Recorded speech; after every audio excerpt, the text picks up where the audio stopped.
Assalomu alaykum hurmatli yurtdoshlar. Mamlakatimizda onlayn ro'yxatdan o'tish jarayonlari davom etmoqda. Bunda yuzaga kelayotgan ayrim savollar bo'yicha izoh va tushuntirishlar berib borilmoqda.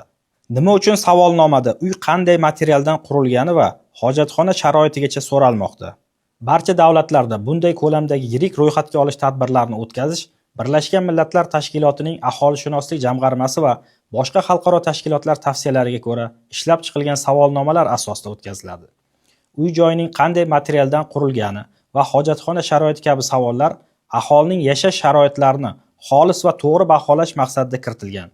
Ushbu ma'lumotlar aholining turmush darajasini aniqlash, kommunal xizmatlar, uy joy va infratuzilmani yaxshilash bo'yicha loyihalarni amalga oshirish, hududlarni rivojlantirish dasturlarini rejalashtirish uchun zarur. Ma'lumotlar soliq solish yoki jarima va boshqa tekshirish maqsadida emas, balki faqat umumiy statistik tahlil va davlat rejalashtiruvi uchun qo'llaniladi. Ushbu ro'yxatga olish tadbiri uchun sarflanayotgan mablag'ga maktab yoki bog'cha qursa bo'lmaydimi?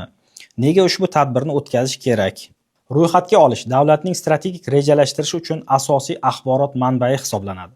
Aynan shu ma'lumotlar asosida qayerga maktab, bog'cha, shifoxona, uy joy va infratuzilma obyektlari qurilishi aniq belgilanadi. Aholini ro'yxatga olish orqali qaysi hududga bolalar soni ko'pligi, qayerda maktab yoki bog'cha yetishmasligi, aholi qanday sharoitda yashayotgani aniq bo'ladi. Agar bunday aniq ma'lumotlar bo'lmasa, maktab yoki bog'chalar noto'g'ri joyda yoki ehtiyojdan kam yoki ortiq qurilishi mumkin. Shuning uchun ro'yxatga olish bu alohida xarajat emas, balki davlat mablag'larini to'g'ri va samarali sarflashga xizmat qiladigan muhim asos hisoblanadi. Nima uchun davlatga mening uyim, ishim va bog'im haqida buncha ma'lumot kerak bo'lmoqda? Davlatga uyingiz, ishingiz va bog'ingiz haqidagi ma'lumotlar soliq yoki tekshiruv uchun emas, balki aholining turmush darajasi va yashash sharoitini to'liq o'rganish, shuningdek infratuzilma ehtiyojlarini aniqlash uchun kerak bo'ladi.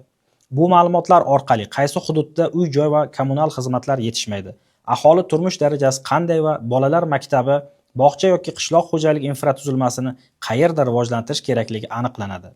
Ya'ni ro'yxatga olish davlatning ijtimoiy rivojlantiruvchi dasturlarini samarali rejalashtirish va resurslardan to'g'ri foydalanish uchun muhim asos bo'lib xizmat qiladi. Men talabaman va oliy ta'lim tashkilotining yotoqxonasida yashayman. Men ro'yxatdan o'tish jarayonida turar joy manzili sifatida qaysi manzilni ko'rsatishim kerak? Doimiy yashash joyimnimi yoki yotoqxona manzilinimi? Talabalar o'qish davomida yashab turgan manzilida ro'yxatdan o'tadilar. Agar talaba oliy ta'lim muassasasi yotoqxonasida yashasa, u holda shu yotoqxona manzili bo'yicha ro'yxatga olinadi. Agar talaba ijara uyda yoki qarindoshining uyida yashasa, u holda ayni shu manzil bo'yicha ro'yxatdan o'tadi. Bu qoida barcha oliy ta'lim tashkilotlari talabalariga taalluqlidir. Onlayn ro'yxatdan o'tishda faol ishtirok eting. E'tiboringiz uchun rahmat.